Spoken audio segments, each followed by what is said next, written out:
Hello, everybody. Welcome back to the Son of a Blitch podcast. I'm your host, George Blitch, and I'm here with a very special guest today, Jim Curcuruto. How you doing today? I'm doing great, George. How are you? Doing fantastic. Now, I know we're going to be talking a lot about the Outdoor Stewards of Conservation Foundation, which you're the executive director of, but I kind of want to dive back a little bit into your history as an outdoorsman and kind of where you grew up and how you kind of got involved with the outdoor, landscape and, really kind of give me some background on your maybe hunting career and how you got involved in really caring about and having passion for the stewardship. Sure, yeah. I was extremely fortunate, to grow up with in a family that enjoyed being outdoors, and especially my dad. He would get outside as much as he could, and I grew up in New York, but not the New York most people think. It wasn't the city. My folks moved out of Astoria, Queens, to a more suburban area when they had kids, and I grew up about 40 miles north of New York City. It was still somewhat rural, more suburban now, but we had plenty of opportunities to catch some bass and some trout. And, I always remember missing ruffed grouse my whole childhood. We didn't have a dog, but we tried like heck to get a couple of birds. But man, those things, I have some fond memories, but also some frustrations about chasing them. So got to spend a lot of time outdoors, hunting, fishing, shooting, and then went to school for business and went to upstate New York, then down to North Carolina, and did some market research and some sales, and then landed a position with the National Shooting Sports Foundation. The NSSF is a trade association for the firearms outdoor industry. They own and operate the SHOT Show. Mm-hmm. So I was very fortunate to work with them for 11 years, I think from 2011 to 2022. And I did industry research for them, helped build the knowledge level of the outdoors industry on how many people were participating, why they're participating, what they were buying, and how we could get them to do more things outdoors. Also helped what we call the R3 movement, recruit new people, retain the ones we have, and reactivate folks that have lapsed. And through that, I got to work with state and federal wildlife agencies and their R3 efforts. So, great times, both growing up and working. So I'm a fortunate guy. That's wonderful. And when did you start having the idea to do the Outdoor Stewards of Conservation Foundation? Because it sounds like there's kind of the tail end of your NSSF time, and then now you've kind of launched this, a little over a year and a half old, and it's kind of continually growing and picking up steam. You got a great team behind you. How did you kind of bring this into fruition? Yeah, I tell you, I had the opportunity in early 2021 to, do something new. And through all the research that I conducted over the 10, 11 years there was a big opportunity to really focus on conservation. Mm-hmm. And, it's my passion, being outdoors, cleaning up the environment, getting new people involved in the outdoors. And, the way conservation is funded has always been a sore point for me, that people don't know that it's hunters, anglers, and target shooters are the primary funders of conservation in America, whether through buying hunting and fishing licenses or buying hunting related products, guns, ammo, bows, arrows, fishing poles, lures, that those hunters, anglers, and target shooters are the primary funders of conservation. So that's one of the things that I really wanted to help get the word out about. And, forming a nonprofit is an easy way to do that. Well, I wouldn't say easy, but a good way to do that. Sure. And what you were talking about there too, a lot of those funds coming in, that was through the Robertson-Pittman Act. Is that correct? Yeah. Pittman-Robertson Act started in the late 30s there, and it, I think it's up to $16 billion, but just, the last couple of years, I think last year it was over $1 billion coming from just the purchases of guns and ammo that gets directed to the state wildlife agencies so they can do all the terrific work they do managing wildlife populations and building shooting ranges and teaching hunter safety education. And all valuable and very important things. And I think that a lot of folks have this negative view on hunters and anglers, and they don't really understand too that those are the backbone and foundation of a lot of the funds that go into us being able to have beautiful outdoor spaces that everyone can hike in and go and, experience camping and hunting as well. But like, yeah, it's these folks who have a passion for the outdoors, and have a livelihood involved in it too. And I guess that kind of ties in. Could you maybe talk about some of the mission of the Outdoor Stewards of Conservation, what it is that you feel is a very important aspect of tenets of your foundation there? Sure. So our mission is to use research-based communication and engagement programs to help recruit that next generation of hats and promote the fact that hats are the primary funders and stewards of land, fish, and wildlife conservation in America. Right on. And that's how many active hats, hunters, and target shooters are there right now? So yeah, I get tired of saying hunters, anglers, and target shooters. Right. So we just kind of coined the term hats, right? There's 60 million active hats in America, and they spend 1.2 billion days outside every year hunting, fishing, or target shooting. Probably the largest cohort of folks that are getting deep into the woods, following a trout stream, or looking for a new spot to hunt. So it's just a natural group to work with and help push the conservation message. Absolutely. With that in mind, like, what are some of the programs that you're involved in? Because I know you have a few programs that are at right now, and I know you guys got a lot of plans and things you're building. A new organization, but you and your team have a lot of decades of experience, and I know that there's things that are coming out. But right now, you have a few that are kind of your main tenets at the moment. Can you discuss some of those programs? Yeah, and a lot of it is communication based and engagement based, like our mission states. So our newest program that we're building out right now is called Connecting with Conservation. And it's a video series that promotes the North American model of wildlife conservation. And that's a model that has, 7 tenets to it. But most importantly in there, it explains, every American has the right or the opportunity to hunt and fish. No wanton waste. There's no market hunting anymore. So we want to push the message that, you have an opportunity that is not available in a lot of places in the world. It's amazing how free you are here to do things that you want to do. But also supporting that North American model is the Wildlife Restoration Fund, that Pittman Robertson and Dingle Johnson and all those license sales. We want to explain that as well. So that's our newest program, Connecting with Conservation. And we also, a big believer, and I got to find a better way to explain the joy people get by inviting someone new.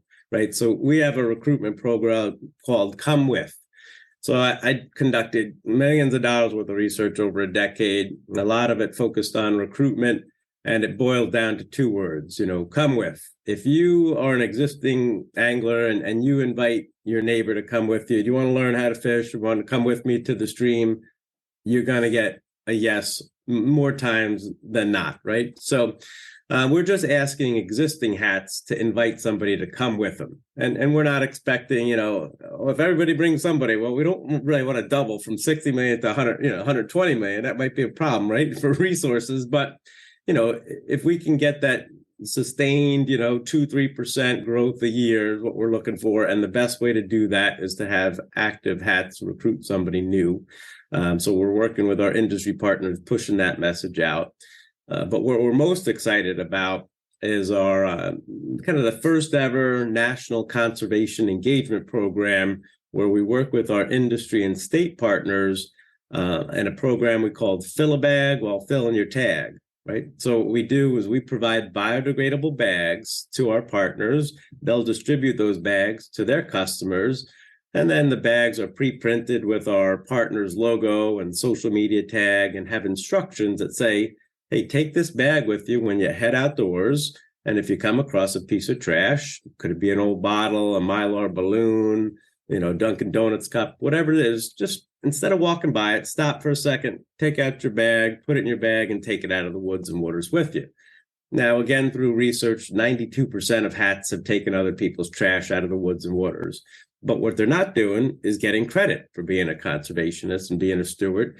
So we're asking them to snap a photo of them with their trophy trash and their fill a bag and post it to their social media account saying, hey, here's my trophy trash of the day. And that way we'll form a movement. It's easily trackable with that hashtag.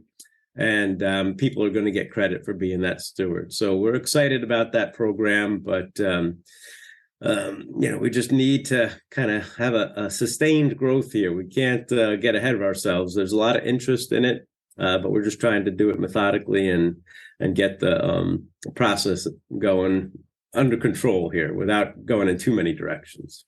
Well, and you have some wonderful partners already, and I know that that's going to be a growing list. Can you maybe tell us a little bit about who your partners are at the moment? Yeah, and without any advertising, we haven't done much in the way of outreach yet, but just through some industry connections I've had and explaining what we're doing here, Fiocchi Ammunition jumped on board, Tennessee Wildlife Resource Agency jumped on board. We're also working with Vista Outdoor, and they have all the brands out there, but they're some of their primary brands, Federal Ammunition and Heavy Shot Ammunition, are starting to distribute some bags for us. We're working with Sport Dog brands and Mid-South Shooter Supply down in Tennessee.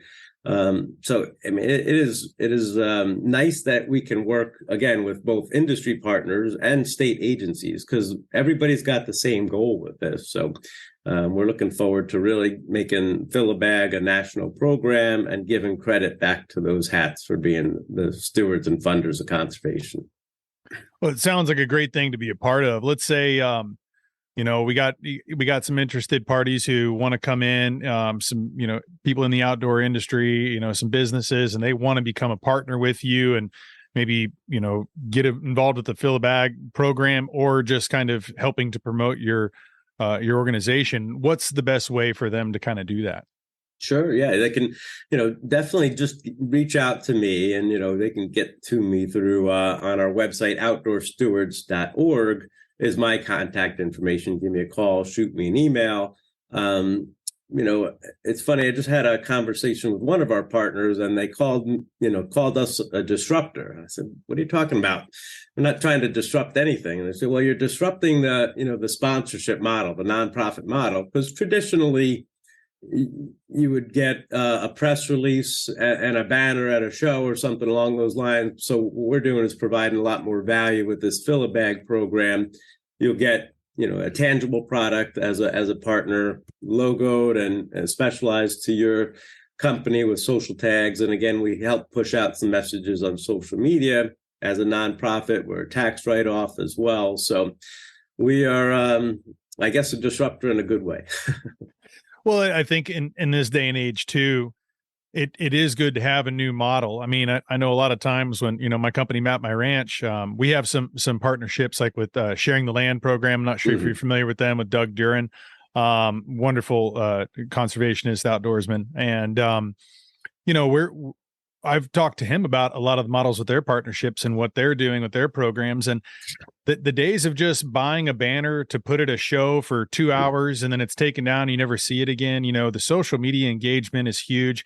Having something like the Fill a Bag program where you can actually see a tangible evidence of that. And you're going to be having that kind of promotion too. I mean, I know for a fact you sent me a bunch of bags, and I'm going out with my buddies, next week, and we're going to be filling bags. We're as well as we're filling our tags. That's something that, and we definitely have a lot to clean up. We have some property that's about 30 miles from the Texas border, and we have a lot of traffic coming over.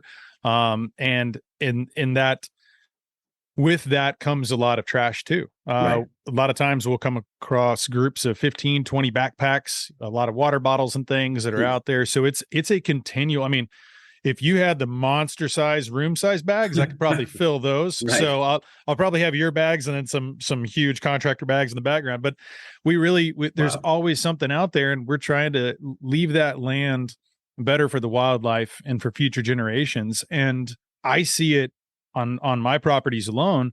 I see it when I go into public land, and there's a lot of folks who there was a guy we had on who was telling us about how he had gone out and hunted in this public land. This lady was accosting him because he's coming back with his deer. And, she's like, you're just out here killing a deer. And he's like, well, I also have this, and shows a bag full of trash. And she's like, wait, why did you pick up the trash? And he's like, because I want to leave it better than what I found it.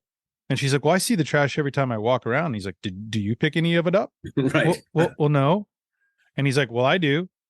And then after that, he'd get notes on the windshield and she'd be like, good luck with, getting your deer. Hope you get one or whatever. And like, that one thing changed someone's perception. And I think like, the Pittman Robertson, people don't realize who funds a lot of that, conservation, and also maybe the reintroducing of species. And then you bring in the idea of like how many folks are picking up the trash and making that land better.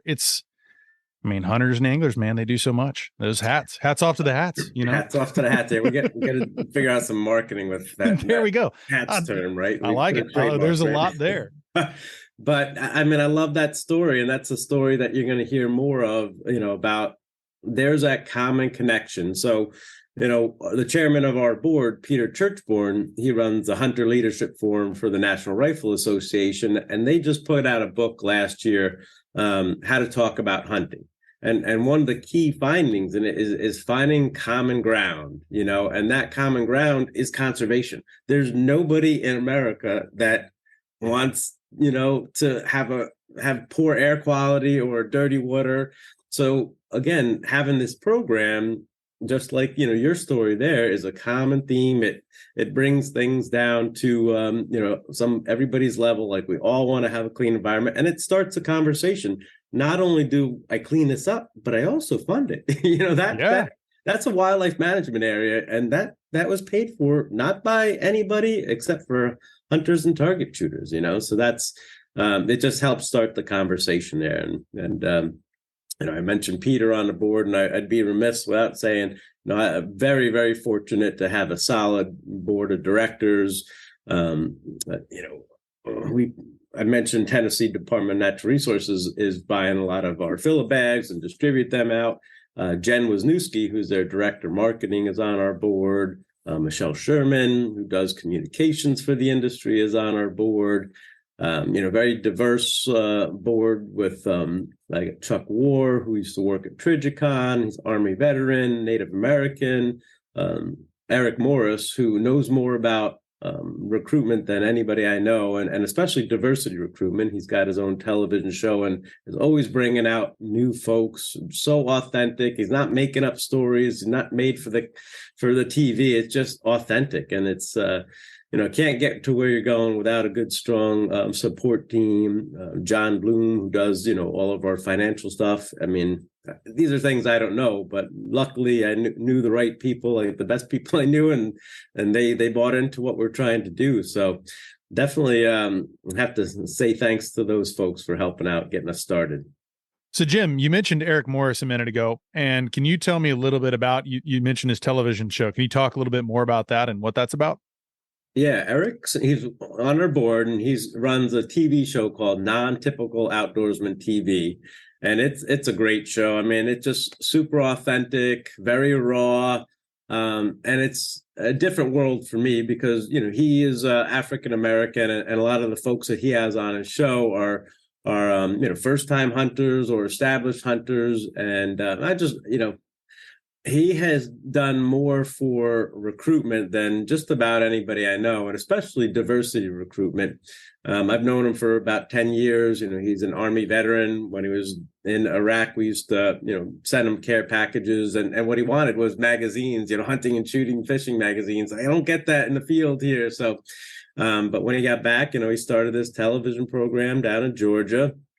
And we're fortunate enough to be working together in 23 on a project where 6 of those episodes that he's going to tape are going to introduce someone new to hunting and target shooting that work at state wildlife agencies as well as manufacturers. So say, for example, Tennessee Department of Natural Resources and, Smith & Wesson just moved down to Tennessee or something. They will bring somebody from each organization out in the field on a quail hunt or to the range and just introduce them to it. And, man, I tell you, mentoring I still haven't figured out the way to explain the feeling you get, right, as a mentor, seeing somebody harvest their first animal, hit their first target, or catch their first fish is 10 times better than me doing it, right? And Yes. you know, Yes. and it's the same reaction. They all turn around like, oh my God, like, so there's nothing better than you know, watching somebody do something for the first time and getting that excitement of like,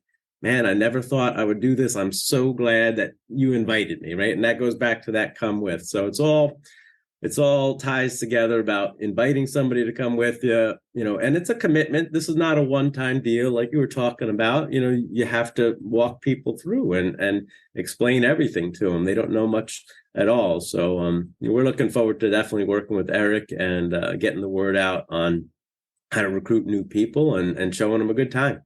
Absolutely, man. With a good team, anything's possible. And it sounds like you're probably going to be continuing to add onto your team as this expands out and such too. And your industry connections are going to be huge because I'm sure that there's a lot of folks you worked with those 11 years with the NSSF who, you know, they're going to get on board at this too. Who doesn't want to be a part of these kinds of programs? And I think it's wonderful. So that in mind too, what are some things that, you know, you see on the horizon? We're about to close out 2022. We got 2023 right around the corner. What are some of the goals for your organization that you guys are coming up with at the moment? I tell you, we were very fortunate as a nonprofit. You can apply for some grant funding, federal funding, and we ended up receiving funding for 5 projects for 2023, which will keep us extremely busy.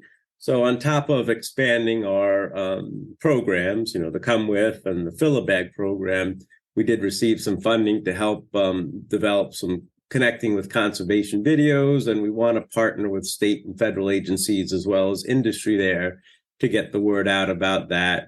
You know, as much as I enjoy conservation, you know, I've got research in my blood. I've done it for so long. I there's no way I can not do research. So we're going to be working with some of the leading research firms in the industry and putting out new insights on Americans' attitudes toward hunting, trapping, target shooting, fishing. So that's a general population, what they think. And there's been, you know, it could be a seismic shift in the way things have gone in the last 6-7 years since that study's been done. So I'm interested to see where we are with that. We're also going to do a study on what folks are going hunting with, in particular the AR platform or modern sporting rifle. You know, there's obviously a lot of news on those and what they are used for, but a lot of folks do use those for hunting, especially down south where you are. You know, hog hunting and barn hunting. I mean, it's you know. As you know, we can go on about the versatility and the uses for them, but so we'll have, you know, some solid data on what folks are hunting with them. And then we just wrapped up a study on Native Americans' participation in hunting, trapping, and target shooting, and have some great insights about, you know, the higher rate of participation among Native Americans in outdoor activities than among the general population. So now we're going to study what their participation and perceptions are on fishing and boating, and just a ton of great research that we'll be putting out. And on top of that, we're going to do a lot of communication events, projects as well. So the primary one that we'll be working on is with Wildlife Management Institute. So John Cassett down there and I will be putting together a team that is made up of, again, a cross section of folks, marketing, communication folks from your conservation groups, your National Wild Turkey, Rocky Mountain Elk, Ducks Unlimited, to your U.S. Fish and Wildlife and your state wildlife agencies, Texas Parks and Wildlife, Tennessee DNR, Connecticut DEP, with your manufacturers, so your Mossbergs, your Smith & Wessons, your Sig Sauers. And then we'll be inviting, you know, your professional outdoor medias and your retailers and stuff. So we want to have a team of about a couple of dozen organizations that are interested in putting out messages to the masses on things like how conservation is funded, how to recruit the next generation, where you can go target shooting. So, you know, we've got all this data. We know that there's 7 million ranges out, or 7,000 shooting ranges, public shooting ranges out there. But folks just don't know when you do the research, why don't you participate? I don't know where to go. I don't have access. But there's, you know, 500 million acres of public access out there, right? So we want folks to know this. And getting that out individually is one thing, but working together as a combined communication, we're going to have a massive reaching power with that. Looking forward to that. So, going to be a busy year, but it's going to be a fun year as well. So, well, when you talked about like recruitment, we're seeing, and in your research, maybe you can kind of give some numbers or lend some credibility to the statement, but it seems like that is something that we're finding a lapse in numbers of outdoor, hunters, target shooters. I think it may be just kind of a societal change too, is that, before you had to go out and provide some of your own food, whether it's farming or ranching or hunting.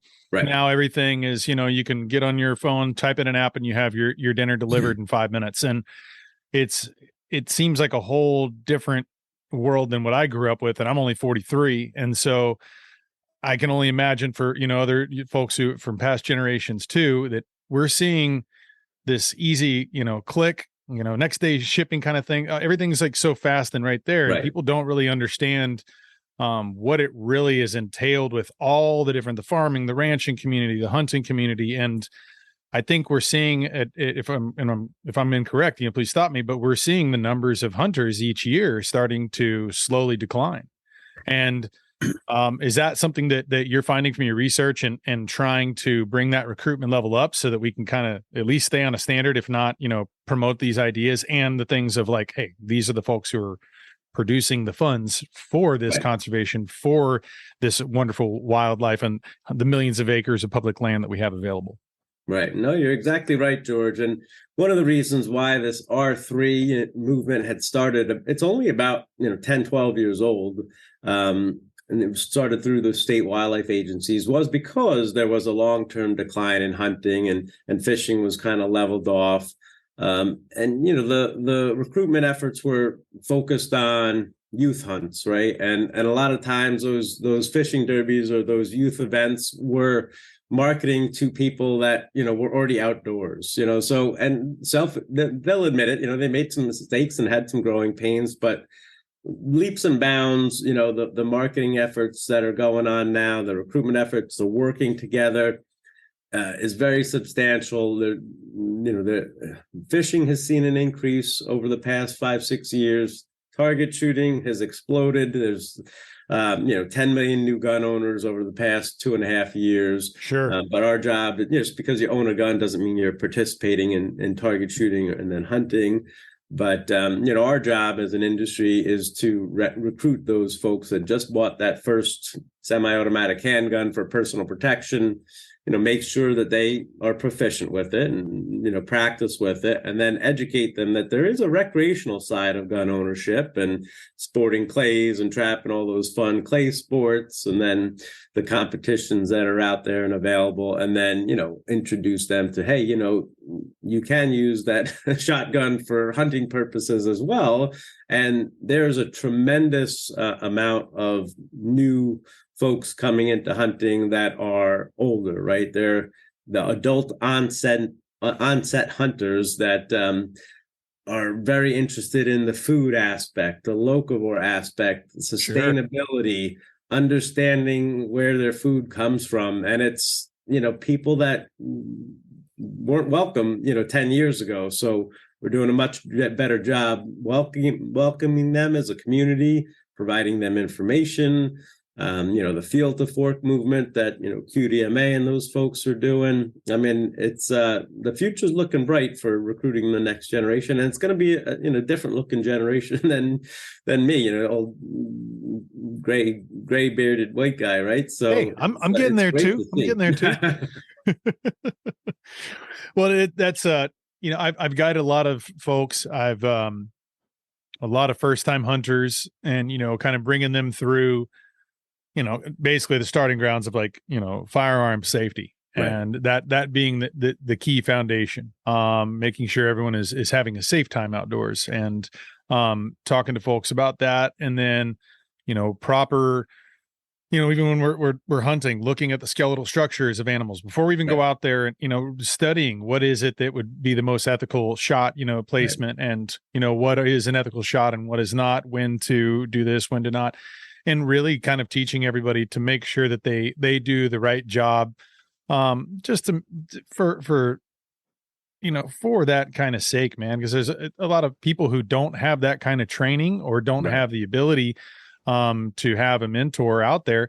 They may be nervous about what to do and about taking those steps and becoming, but there's a lot of people who want to, they don't want to have some mass produced, meat that comes from some other country or something that you're eating, and all the, the calories that it took to get it to your plate. And it's not, like you said, that kind of locavore movement, people want to know where their food comes from. And every state has some area that you can go and hunt or fish or trap, and you can be able to provide some of those resources there too. And, same with outdoor foraging too. I mean, I see tons of folks who are doing that, especially like the Sharing the Land initiative with Doug, and he was talking about how a lot of people want to come onto the land, and, with that kind of thing, that the landowners and the land users kind of come together to work together to leave that land better and work in partnership. Because sometimes, I mean, I know with my ranches there too, I have to have people coming along and help me out. I can't do it all on my own. And everyone who, when they come out and they become a part of that, or whether you're on, a local state park or a national park and public lands, when you become more engaged in that, then you're going to want to go and grab your bag and you fill your bag with that trash. You want to leave it better behind, because that next time you want to come out there, you want to see it in its true, pristine, natural environment, and not something, like you said, a bunch of coffee cups and a bunch of trash and bottles. And a lot of people do that. And we see it in the waterways. I mean, how many times, it's brutal. What do they say too, that in I forgot where it is in the ocean, but it's like an accumulation of all the plastic trash. It's like larger than the state of Texas, and brutal. And growing. And that is something that it's, a lot of these fish think that, and they see something shiny that, oh, it's another fish, and ends up being plastic, whatever. We got to clean up these things. And, even if the owned end user doesn't realize that, that fish may end up on your plate someday too, if you're ordering at a restaurant. Do you want to have pieces of plastic that have been inside it? Do you want to have these toxins and these chemicals and spills off? And, I don't know if people fully get that 360 yet about it. And, I think hunters and anglers and, even, target shooters, they're aware of that. And I think it's a wonderful thing that you're a part of that, bridging to those folks who maybe aren't in that understanding of what it is that is important. We need to leave this better behind. I've got kiddos. I want to leave this better for the future generation. I think about the next 5, 6, 7 generations on, what can we do today and what can they do to kind of continually leave this better? And I think I'm very excited to see where all your organization's going to go, in these future years and decades, man. It's going to be cool. Yeah. I tell you, it is, exciting times, a little bit nerve-wracking, never know what's coming next. But you reached out to me just out of the blue, and it's just like every day there's something new, and it is exciting, and definitely looking forward to it, and look forward to kind of working with you as well, and appreciate your asking me to come on the show today. It's a great way for me to get the word out, and look forward to kind of staying in touch for sure. Absolutely, man. Well, like I offered before, man, maybe we can do something down here at one of the ranches and kind of, I'd love to be a part of this. This is something that Colin Williams, the other half of Map My Ranch, he and I are always involved in trying to help out, organizations and bring the awareness to them. And we just want to always try to promote something better for our kiddos and stuff too. And so it's there's the self part of it that's important, but it's really the macrocosmic idea of what we need to do, and all the things that you're doing there with all of your programs and the ones you're going to continue to build are just right along with our I think a lot of people's ideology of what they want to do with the outdoor world. Where it is the best place for, I know you mentioned Instagram earlier, but is there other avenues, and can you tell us, your website, your email address? What's the best place for people to get in touch with you and to also check out Outdoor Stewards? Yeah, I mean, we'll take as much support as we can get. We're trying to put all information on outdoorstewards.org. And that's where you can kind of learn about our programs. We have a resource page, through all my years of doing stuff. Some of the most important things that I go to, we put links to those there, training videos and education and information is all posted there. We also provide shareable micrographics. So one little graphic that, people can use on their social media. Definitely, if you could follow us on Instagram at Outdoor Stewards, trying to get the word out through that. And tell you what, we just put up donation buttons, working with PayPal and Venmo, and we just figuring out how to get on Amazon Smile. Just yesterday we did as well, which kind of blew my mind. I didn't really know anything about it, but if you're buying stuff on Amazon, you can just switch over to Amazon Smile, which is the same exact thing, and then it'll say, where do you want 0.5% of the proceeds to go to, and there's thousands of nonprofits. So if you just type in Outdoor Stewards of Conservation, we pop up, and nothing out of your pocket. It's just naturally going to go to a nonprofit. So we'd be happy to take take whatever you're doing on Amazon and turn it into something good. Well, Jim, thank you so much for joining me today. I look forward to having you on again and chatting more about the Outdoor Stewards Conservation Foundation and all the wonderful programs you got going. We will definitely be sending all of our listeners over to check you guys out. I'll be having all the links below the podcast here. So everyone go check out Jim and his organization. And once again, thank you for being a part of this. Yeah, appreciate it very much, George. And good luck out there in the woods and have fun. Thank you. Cheers. You take care. Bye.